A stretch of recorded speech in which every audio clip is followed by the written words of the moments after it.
Voici un tableau à 2 dimensions, avec une petite particularité, c'est que ce n'est pas un tableau carré.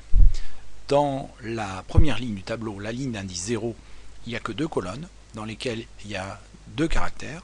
Dans la colonne 0, c'est le caractère A, dans la colonne 1, c'est le caractère B. Dans la deuxième ligne, c'est-à-dire la ligne d'indice 1, il y a 3 caractères. Et dans la ligne d'indice 2, la dernière ligne, il y a un seul caractère. Alors on va essayer de reproduire ce tableau en Java. La première chose, c'est de définir le type des variables qui seront dans le tableau. Ce sont des caractères, donc char. Lui donner un nom. Alors on peut l'appeler comme on veut. On va l'appeler tab.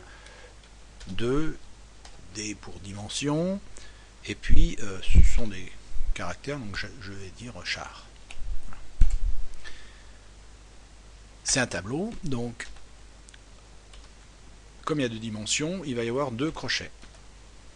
Un crochet, le premier pour les lignes, et un crochet pour les colonnes. Voilà, on vient de le déclarer. On va lui affecter des valeurs.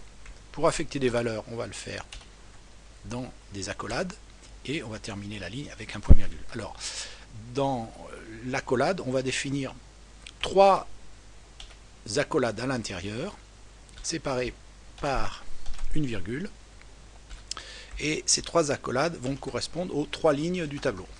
Dans la première ligne, on a 2 caractères, donc A et B, qu'on sépare par une virgule. Dans la deuxième ligne, il y a 3 caractères, donc il y a C, D et E. Voilà. Et dans la dernière ligne, il n'y a qu'un seul caractère, c'est F. Voilà. Le tableau a été défini. Si maintenant on souhaite afficher le contenu d'une des cellules du tableau, eh bien on va donner son emplacement grâce en premier à sa ligne. Par exemple, si je prends la première ligne et si je prends la première colonne, je devrais afficher le caractère A. On vérifie ça. Voilà.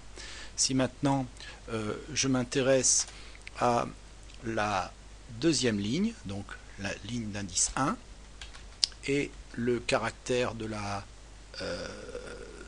deuxième colonne, donc le caractère de la deuxième colonne, c'est le caractère d'indice 1, je devrais avoir D. Voilà, etc.